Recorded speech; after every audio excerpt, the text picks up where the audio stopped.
This is a testimony from a lady from Taiwan. My father went through 4 big surgeries in 6 weeks for the spine.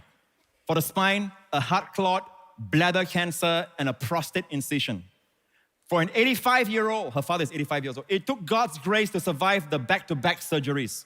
Hoping to recover quickly, my father often overdosed himself with medicines and had to be sent to the emergency room. He grew weaker and weaker.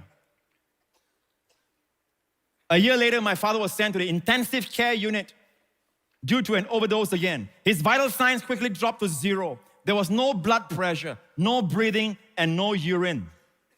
He was resuscitated and kept alive on machines so that we could see him for the last time. Before this, I had started listening to Pastor Joseph Prince's teachings on the Holy Communion. I had also studied church history and had asked God to let me find and share only the unadulterated gospel. I examined what Pastor Prince taught by listening to his sermons non-stop for days.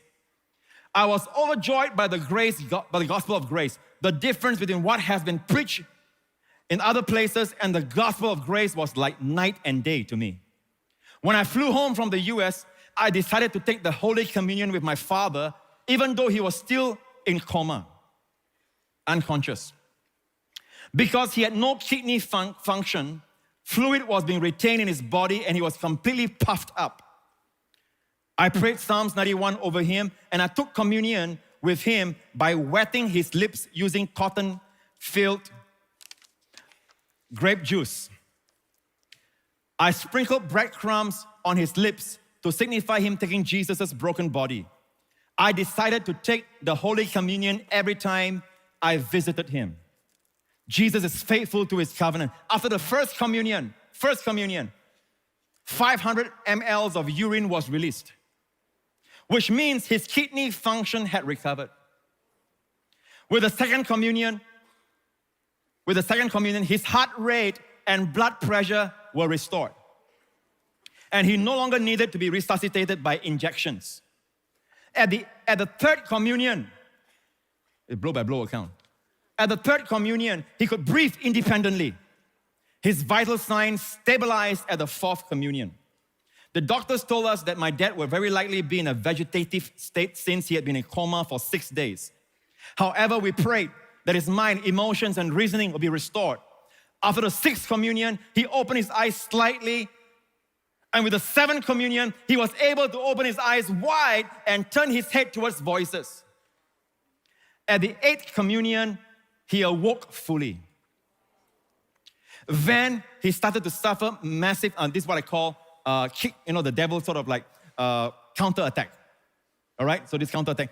He began to suffer, after that, massive internal bleeding and could have gone back into a coma. Because of the bleeding, the doctor could not carry out an endoscopy to determine the reason or source. We took communion and commanded the bleeding to stop in the name of Jesus. We did not have enough faith ourselves and we're not sure that the bleeding would stop. Amazingly, it stopped on the second morning and the tubing had no trace of blood. We continued with our 10th communion and we heard bowel movement as soon as we finished praying. Not to be manifested in church. All the unclean blood was excreted out. At the 12th communion, my father spoke. Again and again, the Lord demonstrated his healing power through the communion. My father was in and out of ICU until one day, my sister and I partook of the Holy Communion ourselves and asked the Lord to grant my father a few good days without a sick bed. 3 days later, my father's health improved by a big leap. He was able to sit in a wheelchair and got some fresh air outside the hospital. My father was discharged after 50 days in the hospital. We celebrated his 86th birthday in his favorite restaurant. Even my father's doctor admitted his recovery is a miracle. Praise the name of Jesus. And all the people said,